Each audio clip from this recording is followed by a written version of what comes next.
شریکۃ الحسین. پیغمبر کی ایک بہت عجیب حدیث ہے. ہمارے یہاں شہزادی زینب کا ایک ٹائٹل استعمال ہوتا ہے ثانیہ زہرا، سیکنڈ زہرا. یہاں ہم استعمال کرتے ہیں، یہ ٹائٹل ہم نے بنایا. حدیثوں کے اندر یہ لفظ اس طرح نہیں آیا، حدیثوں میں ایک اور لفظ آیا. اچھا، بالکل صحیح ٹائٹل. اگر آپ سیرت کو دیکھیں، زندگی کو دیکھیں، تو واقعاً زینب کبریٰ ثانیہ زہرا ہی ہیں. مگر اللہ کے رسول نے شہزادی زینب کی ولادت کے موقع پر جو ٹائٹل استعمال کیا اسے سمجھنا بہت ضروری ہے. اور پھر جہاں تک میں آج آپ کو لے جانا چاہتا ہوں، پیغمبر جب شہزادی زینب کی ولادت کے فوراً بعد ان کو لے کے مسجد میں آئے. پیغمبر اس وقت مدینے میں تھے یا سفر پہ گئے تھے، 3 دن بعد آئے، یہ ساری بحث چھوڑ دیجیے. جب بھی پیغمبر بیٹی کے حجرے میں گئے زینب کی ولادت کے بعد، چاہے اسی دن چاہے چوتھے دن، گود میں لے کے مسجد میں آئے اور ایک جملہ کہا، ہذہ مثیل خدیجہ، میری یہ بیٹی مثل خدیجہ. ثانیہ زہرا کو پیغمبر ثانیہ خدیجہ کہہ رہے. میری یہ بیٹی خدیجہ طاہرہ کی مانند. اچھا، اب اس سے عام طور پہ ذہن میں ایک بات آتی ہے، وہ بھی ٹھیک ہے. بتا رہے ہیں کہ خدیجہ کون؟ وازواجہم امہاتہم، قرآن کی آیت، النبی اولی بالمؤمنین من انفسہم واموالہم وازواجہم امہاتہم. نبی تمہارے جان اور مال پر تم سے زیادہ حق رکھتا ہے اور اس کی بیویاں تمہاری مائیں ہیں. کہ یہ ثانیہ خدیجہ تمہاری ماں ہے، اس کو بھی وہی ریسپیکٹ جو ماں کو دیتے ہو. کون بیٹا ہے جو ماں کے سر سے چادر چھین کے اتارے گا؟ کون بیٹا ہے جو ماں کے بازوؤں میں رسی باندھے گا؟ کون بیٹا ہے جو ماں کے بدن پہ کوڑے برسائے گا؟ پیغمبر یہ لقب دے کے ایک طرح سے سمجھا رہے ہیں کہ زینب کے سٹیٹس کو سمجھو. مگر ہسٹری پڑھیے تو پتا چلے گا کہ اس کا ایک اور بہت اہم ریزن ہے، بہت اہم. شہزادی زینب کبریٰ کی زندگی ہمارے سامنے ڈیٹیل سے تو نہیں، پر کربلا کے حوالے سے ہم شہزادی کا نام سنتے ہیں. جب زینب کا نام سنتے ہیں کربلا کے حوالے سے، تو ذہن میں یہ خیال آتا ہے کہ زینب کی ساری زندگی روتے ہوئے، مصیبتوں میں، غم میں، پریشانیوں میں گزری ہوگی. یعنی اب ٹائم نہیں ہے تو جملہ شاید ورڈنگ بہت اچھی نہ ہو، کوئی ایسی گستاخی ہو رہی ہو تو اللہ بھی معاف کرے اور آپ بھی. یعنی ہم سمجھتے ہیں کہ شہزادی زینب کی زندگی اپنی ماں کی طرح ہوگی. فاطمہ جس دن سے دنیا میں آئی ہیں اپنی شہادت تک صرف مصیبتیں، صرف غم، صرف پریشانی. جب ولادت ہوئی سارا مکہ پیغمبر کا دشمن بھی تھا اور یہ دشمنی اپنے پیک پر پہنچ گئی تھی. اتنا کہ پیغمبر نے پہلی ہجرت یا فرسٹ مائگریشن کا حکم دیا تھا. اسی سال شہزادی پیدا ہوئی. اور پھر تو شیب ابی طالب کے 3 سال اور ماں خدیجہ کا زہر کی وجہ سے انتقال اور مدینے کی ہجرت، اور مدینے پہنچ کر اگر وہ والے ٹارچر ختم ہو گئے جو مکے میں تھے، کوڑا بچھانا، کانٹے بچھانا، کوڑا پھینکنا، باپ کی توہین، وہ سب ختم. تو غربت، فاقے، 2 دن کھانے کو کچھ نہیں، 3 دن حسنین کے لیے غذا نہیں. یہ اسی طرح شہزادی کی زندگی کے 18 سال گزرے، چاہے مکے میں ہو چاہے مدینے میں، چاہے بابا زندہ ہو تب چاہے بابا کے بعد. بابا کے بعد تو صبت علیہ مصائب لو انہا کی منزل آ گئی. شہزادی کی پوری 18 سال کی زندگی باپ کے گھر میں ہو تب بھی، شوہر کے گھر میں ہو تب بھی. ٹھیک، ایک رول ماڈل ہے فاطمہ دنیا بھر کی عورتوں کے لیے. میں پورا ایک تقریباً اشرا پڑھ کے اسی امام باڑے کے اسی ممبر سے جا چکا ہوں. مگر زینب ایسی نہیں تھی. زینب کی زندگی اپنی ماں کی طرح سے، سیرت کی بات نہیں ہو رہی ہے، سیرت تو زینب کی وہی ہے جو ماں کی واقعات، جو زندگی میں حالات، جو ایونٹس پیش آئے، وہ زینب کے فاطمہ جیسے نہیں ہیں، اپنی نانی خدیجہ جیسے۔ خدیجہ کون تھی؟ خدیجہ وہ تھی کہ ایک وقت میں اتنی راحت، اتنا آرام، اتنے عیش، اتنی دولت کہ ملکہ عرب کہلاتی ہیں، عرب کی ملکہ، انڈکلیئرڈ ملکہ۔ اتنا بڑا ان کا بزنس، اتنے درہم و دینار سونے اور چاندی، خدیجہ کا لباس، وہ ڈیٹیل پڑھ لیجئے، خدیجہ کے گھر کی حالت پڑھ لیجئے۔ اسلام کے اعلان سے پہلے خدیجہ کی دولت کہنے کی ضرورت نہیں، ہر آدمی جانتا۔ میں آپ کا ٹائم اس چیز میں نہیں لینا چاہتا جو اچھی طرح آپ کو یاد۔ پھر کیا ہوا کہ اسلام آیا، خدیجہ نے رسول کا ساتھ دیا، شریکہ رسول بنی، تو پھر مصائب کا زمانہ آیا۔ زندگی کا زیادہ حصہ ایکول بھی نہیں کہ آدھی زندگی راحت میں اور آدھی زندگی پریشانی میں، زندگی کا زیادہ حصہ راحت، آرام، عیش، چین، سکون، دولت، سونا، چاندی، درہم، دینار، اس کے بیچ میں گزارے، اور آخر کے کچھ سال غربت، فاقے، شیب ابی طالب میں فاقے ہوتے تھے کئی کئی دن، اس میں گزارے۔ زینب ایسی، زینب اپنی ماں کی طرح نہیں کہ ساری زندگی غربت اور پریشانی میں گزاری۔ نعوذ باللہ میں شہزادی کونین کی توہین نہیں کر رہا ہوں، شاید الفاظ میں اچھے نہیں استعمال کر پا رہا ہوں۔ فاطمہ کی ساری زندگی امتحان، خدیجہ طاہرہ کے ہاں شروع میں کتنی راحت، زینب کبریٰ کی زندگی کیسی تھی؟ کبھی غور کیا ہے آپ نے؟ بس اسی بات سے اندازہ کر لیں کہ زینب کی شادی ہوئی تھی عبداللہ ابن جعفر طیار سے۔ بھئی ایک جملہ کافی، جنہیں پتا ہے کہ عبداللہ ابن جعفر طیار کیا ہیں، کون ہے نہیں کہہ رہا ہوں، کیا ہیں، ان کا اسٹیٹس کیا تھا، ان کا بزنس کتنا بڑا تھا، تو یہ ایک جملہ کافی ہے کہ زینب ان کی بیوی۔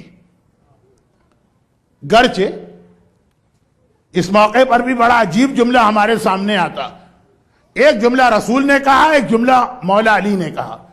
رسول نے کہا کہ اگر فاطمہ نہ ہوتے، اگر علی نہ ہوتے تو فاطمہ کی شادی نہیں ہو سکتی تھی۔ فاطمہ کو میچ کرنے والا اس کائنات میں ہے کون علی کے علاوہ؟ ٹھیک ہے، یہ تو آپ بہت سنتے ہیں اور سنتے رہیں گے، ایمان تازہ ہوتا۔ اور مولا کو بھی وہی پرابلم فیس کرنا پڑا کہ جب زینب کی ایج شادی کی ہوئی تو زینب کا میچ کون ہوگا؟ اگر وہ عصمت کبریٰ کی حامل نہیں ہے تو صاحبہ عصمت صغریٰ تو ہیں۔ زینب کبریٰ، ان کی شادی کس سے کی جائے؟ ان کا میچ کون ہو؟ جب معصومہ قم کی ساری زندگی اس لیے شادی نہ ہو سکی کہ عالم اسلام میں اور خاندان میں بھی کوئی مرد اس وقت ایسا نہ تھا جو معصومہ قم کے لیے میچ بنتا۔ آپ ایران کی زیارت پہ جاتے ہیں، معصومہ قم کے حالات وہاں علماء آپ کو سناتے ہیں، ساری زندگی شادی اس وجہ سے نہ ہو، تو زینب کبریٰ کا رتبہ معصومہ قم سے تو زیادہ۔ زینب کی شادی، مولا کے لیے مسئلہ پیش آ گیا، اور مولا نے اس وقت اپنے سگے بھتیجے عبداللہ کو دیکھ کر کہا کہ اگر یہ عبداللہ نہ ہوتا تو میری بیٹی زینب کی ساری زندگی شادی نہیں ہو سکتی۔ پھر ایک اور جملہ بھی کہا کہ ہمارے بیٹے ہماری بیٹیوں کے لیے اور بیٹیاں بیٹوں کے لیے، لیکن بات بہت پھیل رہی ہے، کوئی حرج بھی نہیں تھا، لیکن میرا آج ایک مخصوص سبجیکٹ ہے، ٹاپک ہے، اس سے ہٹنا نہیں چاہتا ہوں۔ مولا نے کہا کہ زینب کے لیے اس پوری کائنات میں اگر کوئی میچنگ بنتا ہے تو وہ عبداللہ ابن جعفر طیار۔ عبداللہ ابن جعفر طیار کے حوالے سے صرف ایک جملہ ان کے بچپنے کا سناؤں اور پھر جو اصل بات۔ مولا کے بڑے بھائی ہیں جعفر طیار، جو اسلام کے پہلے انسان ہیں جن کے دونوں ہاتھ اس لیے کٹے کہ وہ اسلام کا پرچم بچا رہے تھے۔ عباس علمدار دوسرے ہیں، بعد میں آتے ہیں، پہلے جعفر طیار ہے، اسی لیے جناب عباس کا ایک لقب ثانی جعفر طیار ہے۔ جعفر طیار اسلام کا علم بچانے کے لیے جنگ موتا میں اردن میں جارڈن میں شہید ہوئے، پہلے انسان. اور جو آج کی مجلس میں 2-3 دفعہ اشارے آئے، ایک اشارہ اور آ گیا کہ احترام، عزت، فضیلت، اسٹیٹس، رتبہ وہ اپنی جگہ، لیکن حکم خدا یا حکم شریعت چینج نہیں ہوتا. 2-3 دفعہ یہ جملہ آ گیا، میں نے 1-2 مثالیں دی، یہاں پھر سن لیجیے.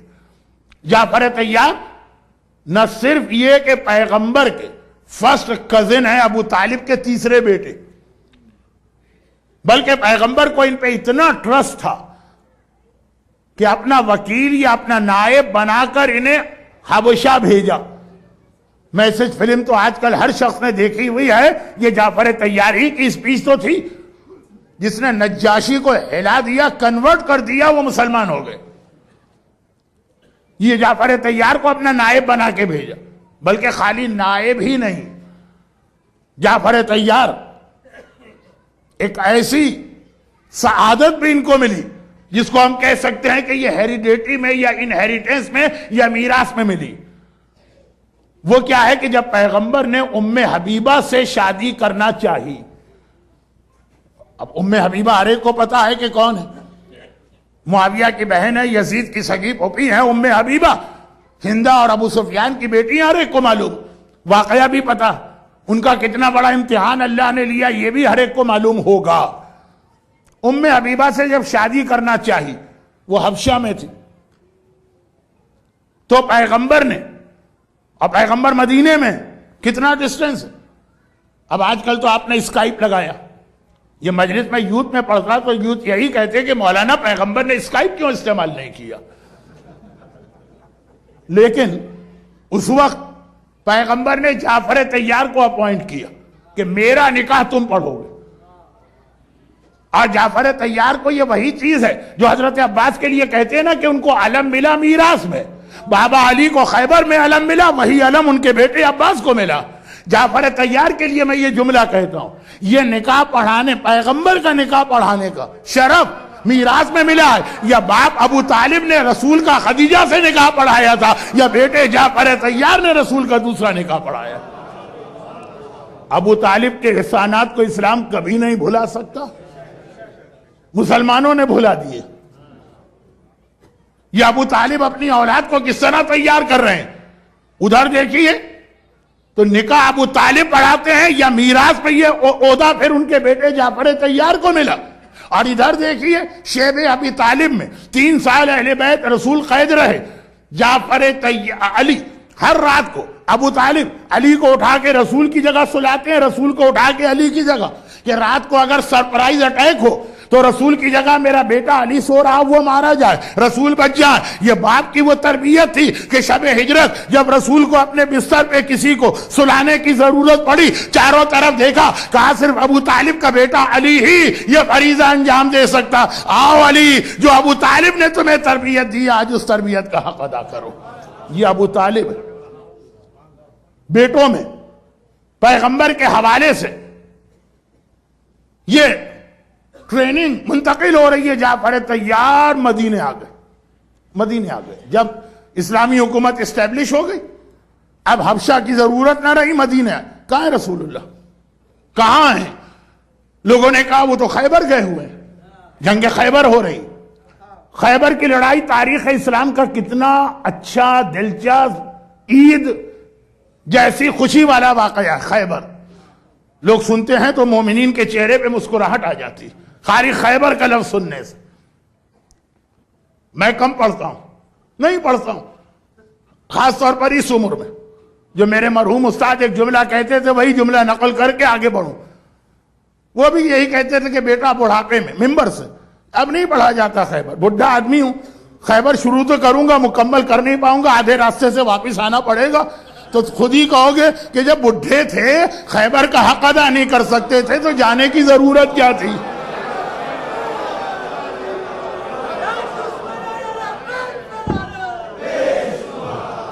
تو میں بھی بہرحال بڑھاپے کی منزل بیچ میں واپس آ جاؤں.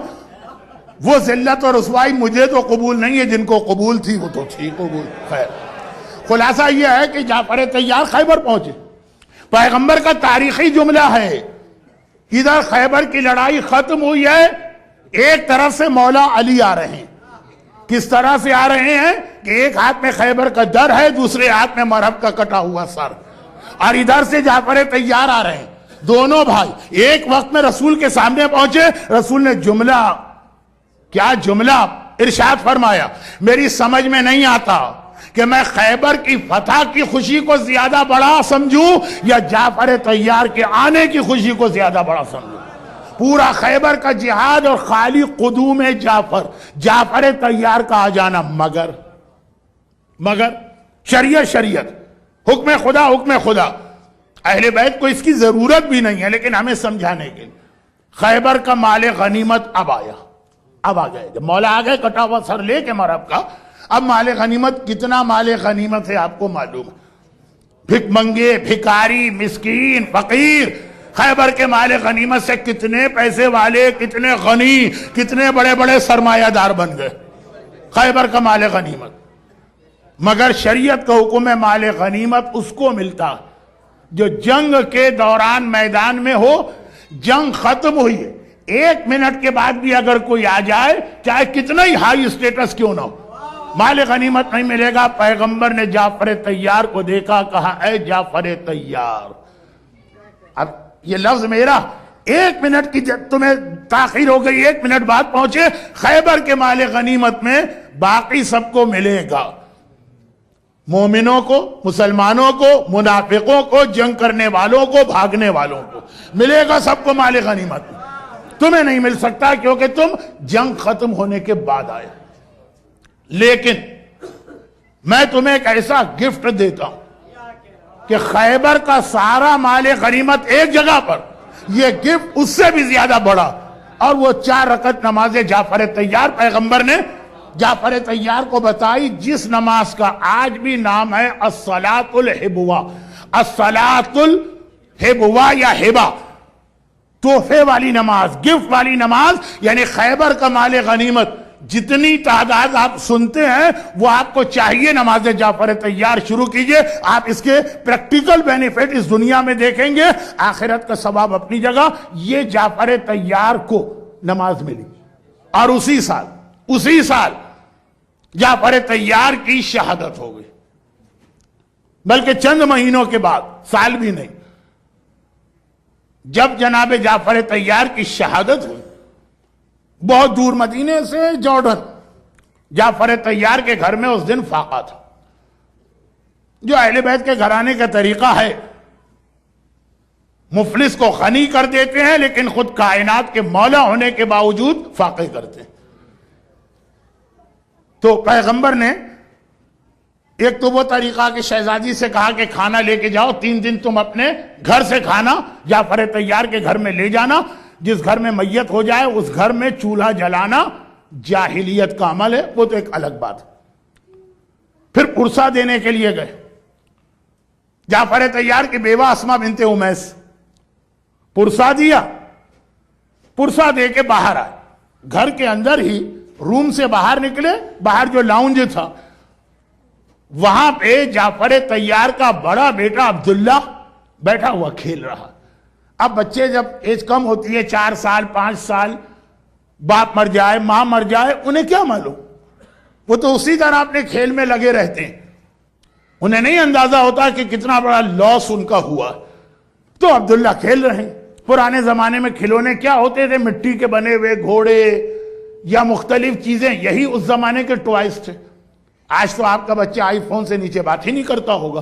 تو خلاصہ یہ کہ عبداللہ یتیم ہوئے, ابھی مدینے میں خبر آئی, یتیم ہوئے, لیکن بچپنا ہے, کھیل رہے تھے.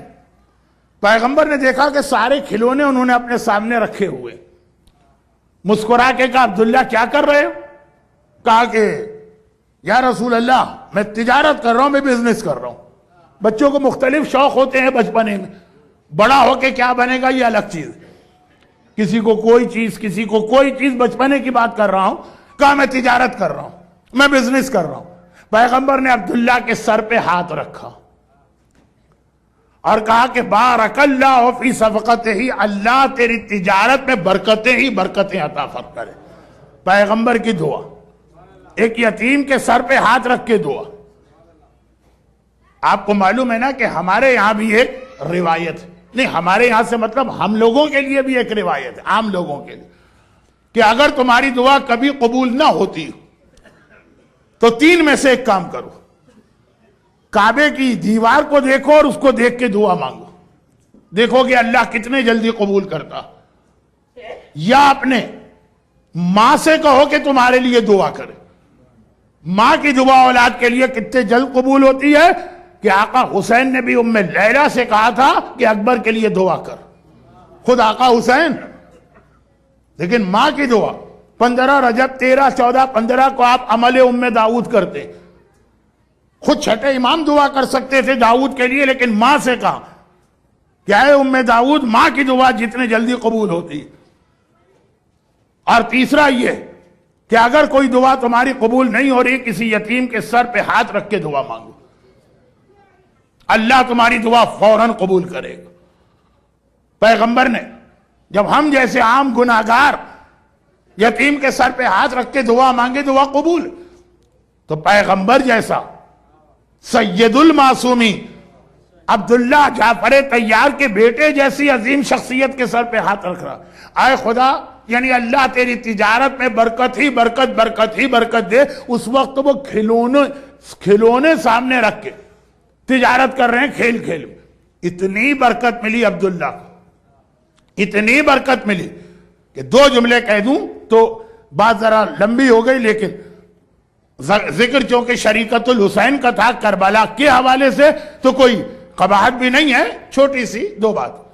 اتنی برکت کہ عبداللہ ابن جعفر طیار اس اسٹیج پر آ گئے جس پہ جناب حاجرہ زمزم کے لیے آئی تھی۔ اتنی دولت لے کے کروں گا کیا، اس کا استعمال کیا ہوگا؟ عام انسان کا پیٹ کبھی نہیں بھرتا، جتنی دولت آ جائے کم لگتی، لیکن ایک وہ منزل آتی کہ جیسے آج کل آپ یہاں دیکھتے ہیں جو بلینرز ہیں وہ چیریٹی سب دے دیا کہ اتنی دولت کس کام کی ہماری۔ عبداللہ کے پاس اتنی دولت آ گئی تھی، حالت یہ تھی کہ حاکم شام معاویہ کبھی کبھار حکومت چلانے کے لیے عبداللہ سے لون لیتا تھا۔ ایک اکیلا آدمی، آئی ایم ایف نہیں، ورلڈ بینک نہیں، ایک اکیلا آدمی، اتنی دولت ہے کہ اسلامی دنیا اگر کبھی بجٹ ڈیفیسٹ میں جا رہا ہے تو عبداللہ سے لون لیا جا رہا ہے۔ عبداللہ پرسنل لون نہیں، گورنمنٹ کو لون دے رہے ہیں، اتنی دولت۔ اور دوسری بات تو اسلامک ہسٹری میں بڑی عجیب آئی ہے، بہت بڑی اسلامی دنیا ہو گئی تھی، ٹھیک ہے آج کی طرح سے نہیں، لیکن بہت دور تک اسلام پھیل گیا، پوری اسلامک ورلڈ میں ایٹ دیٹ ٹائم، پوری اسلامی دنیا اگر 2 آدمیوں میں کبھی پیسے کا جھگڑا ہوتا، یہاں بہت ہوتا ہوگا اس لیے کہ جہاں بزنس ہوتے ہیں وہاں پہ جھگڑے ہوتے ہیں،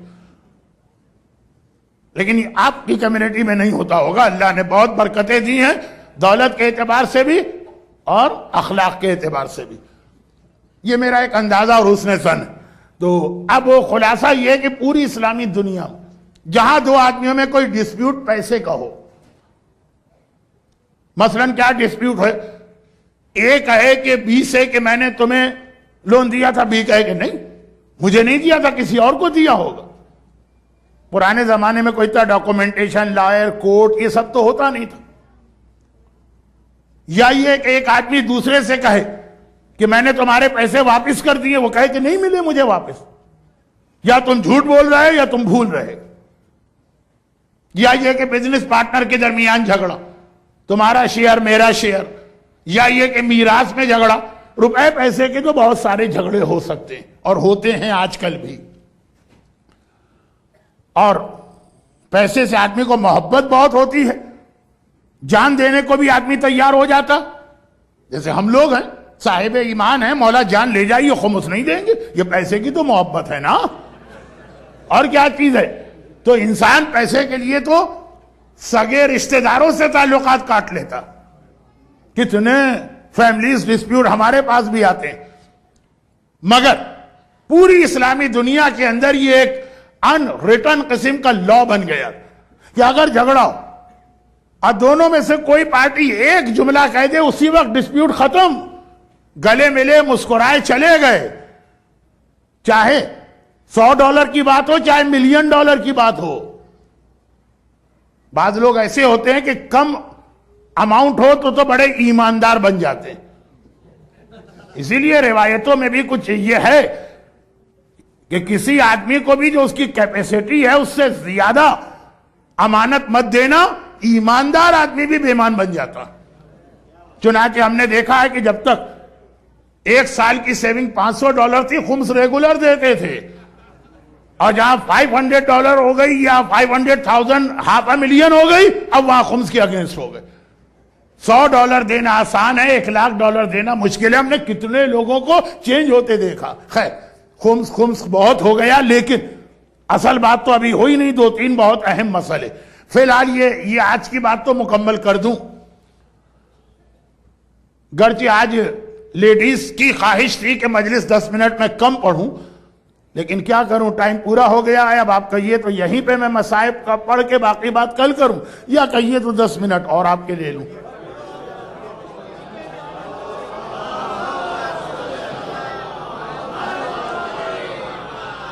بہرحال لیڈیز کو زحمت ہو رہی ہوگی، لیکن اب مردوں کے لیے اعلان ہے کہ آپ 10 منٹ اور بیٹھیے، خواتین اب چاہیں تو جا سکتی ہیں۔ لیکن بات یہ ہو رہی ہے، ایک جملہ $100 کا جھگڑا ہو تب بھی ایک جملہ کہہ دو ختم، اور $500,000 ملین 2 ملین وہ جھگڑا ہو رہا اور ایک جملہ کہہ دو۔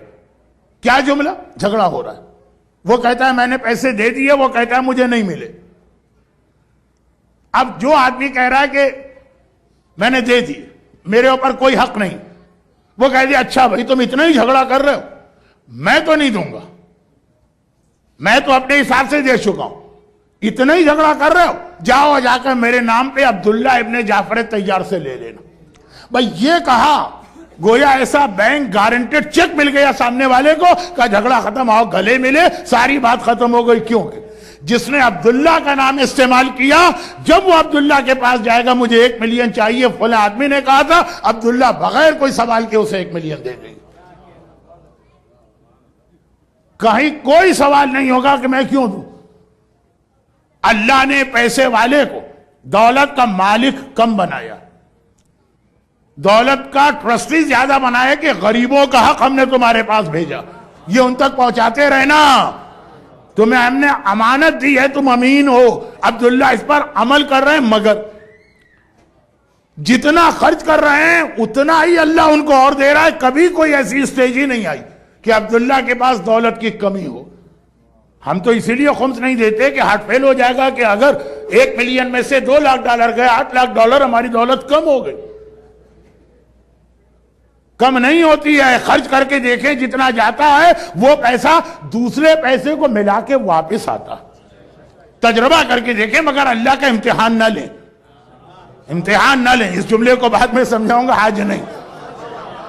اب یہ ہوا کہ عبداللہ، یہ اتنا جو میں نے دو جملے کہہ دیے، حاکم شام کو یعنی پوری اسلامک گورنمنٹ کو ایک آدمی، اکیلا آدمی، ایک سنگل بزنس مین لون دے رہا، عبداللہ ابن جعفر یار پوری اسلامی دنیا میں پیسے کا کوئی بھی ڈسپیوٹ ہو آنکھیں بند کر کے دینے کو تیار ہیں کہ اللہ نے دولت دی اسی لیے ہے کہ خرچ کی جائے اور اس کے بندوں پہ خرچ کی جائے۔ عبداللہ، مگر مقصد آج عبداللہ کو سمجھانا نہیں تھا، مقصد یہ بتانا تھا شادی کے بعد اس گھر میں زینب کبریٰ آئی جہاں سونے اور چاندی کے ڈھیر لگے۔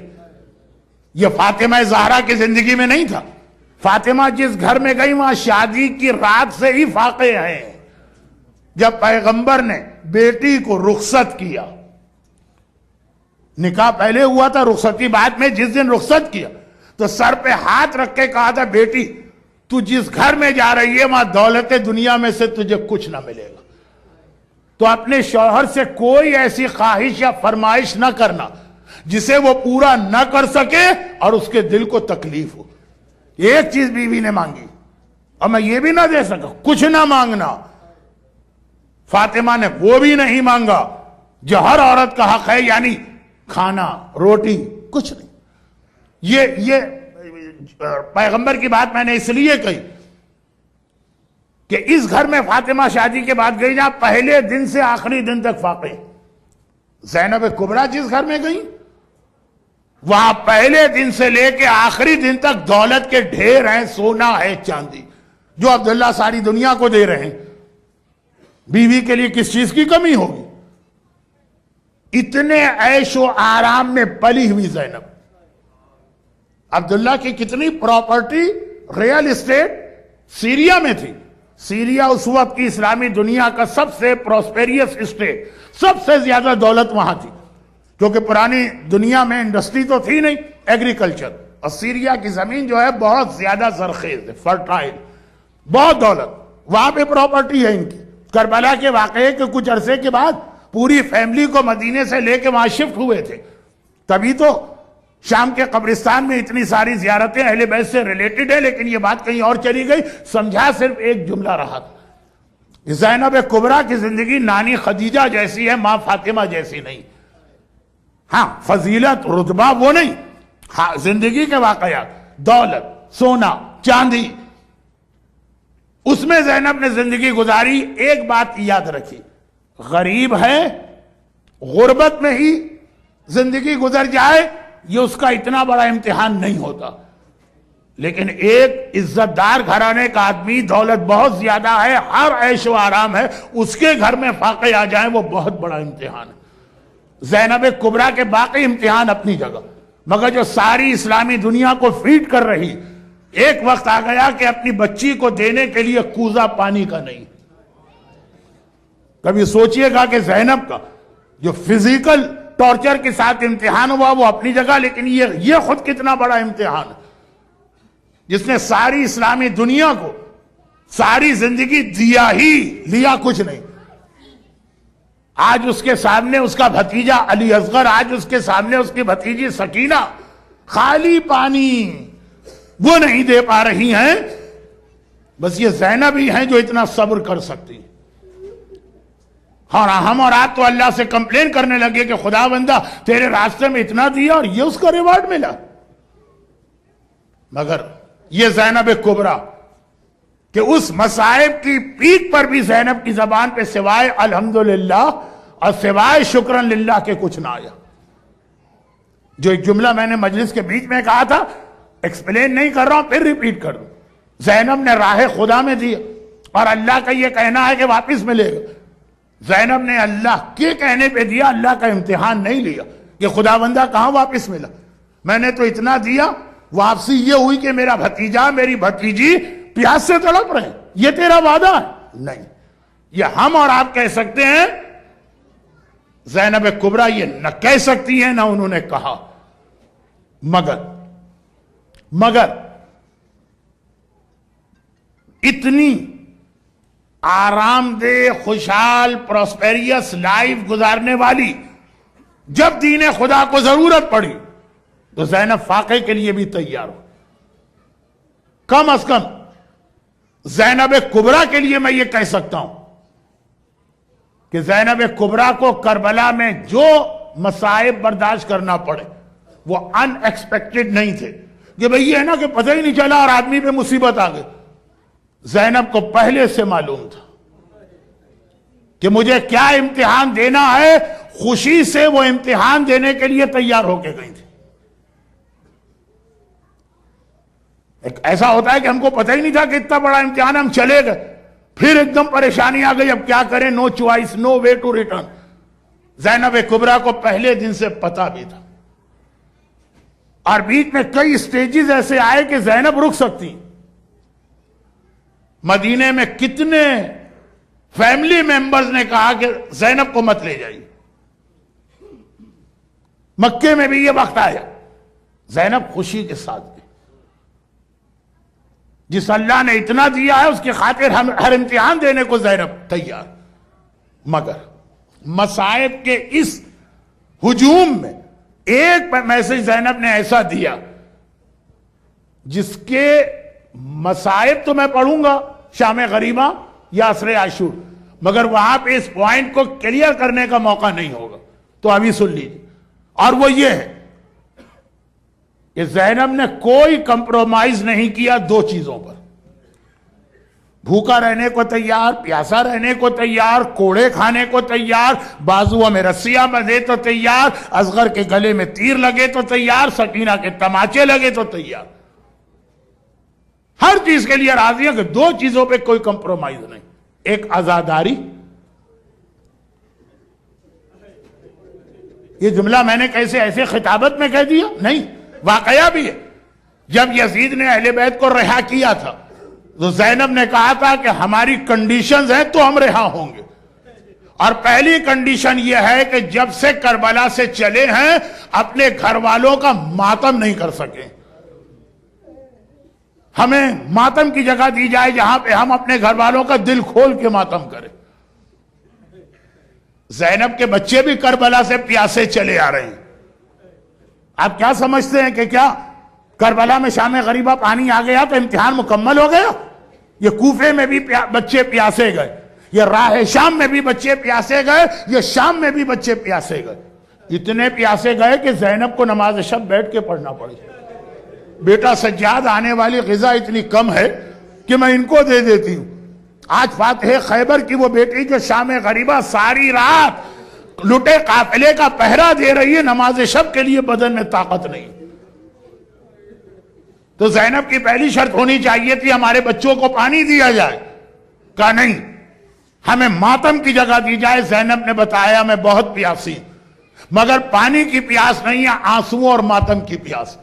زینب نے بتایا میں خود پیاسی رہ سکتی ہوں، اپنے بچوں کو پیاسا رکھ سکتی ہوں، لیکن بغیر ماتم اور آنسو بہائے نہیں رہ سکتی۔ آج کل عزاداری کے خلاف بھی ایک موومنٹ چل رہا، اور ہر خراب موومنٹ سلوگن بڑے اچھے اچھے ہوتے ہیں، اتنا پیسہ کیوں خرچ کیا جا رہا ہے، کسی اور اچھے کام میں خرچ کرو۔ لیکن یہ چیزیں بعد میں آتی رہیں گی مجلسوں میں، آج بہت زیادہ ہو گئے، 10 منٹ کا وعدہ تھا، 5-6 منٹ ہو گئے ہیں، بس اب مصائب پہ آ رہا ہوں۔ دو چیزوں پہ زینب نے کمپرومائز نہیں کیا، ایک عزاداری، دوسرا شریعت کے احکام حلال و حرام۔ ہمارے یہاں عزاداری میں الحمدللہ ابھی بھی ایسے لوگ ہیں، نو کمپرومائز، لیکن دین خدا کی نالج۔ کربلا کی شام غریبہ، عصر عاشور، شام غریبہ نہیں، اس سے 1 گھنٹے 2 گھنٹے پہلے جلتے ہوئے خیمے، آگ، فائر، یہ کتنا بڑا پرابلم مانا جاتا ہے، ایمرجنسی ڈکلیئر ہوتی۔ جہاں آگ لگ جائے اسپیشل ایکسٹ بنائے جاتے ہیں، فائر بریگیڈ کو جو ہے وہ اسپیشل راستے دیے جاتے ہیں۔ آگ، زینب کے پورا گھرانہ جلتے ہوئے خیموں کے بیچ میں ہے، اور ایک سوال پوچھا جا رہا ہے، شہزادی ہم کیا کریں، مر جائیں، جل کے مر جائیں یا باہر نکلیں؟ بیویاں بتا رہی ہیں کہ اگر زینب کہیں گی تو ہم جل کے بھی مر جائیں گے، یعنی حجاب بچانے کے لیے مر جانا قبول ہے۔ کربلا کن بیویوں جو حجاب ہماری خواتین امام باڑے میں بھی مینٹین نہیں کر پاتی، جرنل بات کر رہا ہوں۔ اور زینب سے جب پوچھا تو زینب نے یہ نہیں کہا کہ بیویوں جان خطرے میں ہو تو حجاب ساقط ہے، زینب کہہ سکتی۔ زینب خالی ثانیہ زہرا نہیں ہے، زینب وارث خطیب منبر سلونی بھی ہیں، علی کے علم کی وارث ہے زینب، علم علی جیسا ہے۔ تو اتنا سا مسئلہ نہیں معلوم جو ایک بچے کو معلوم ہے۔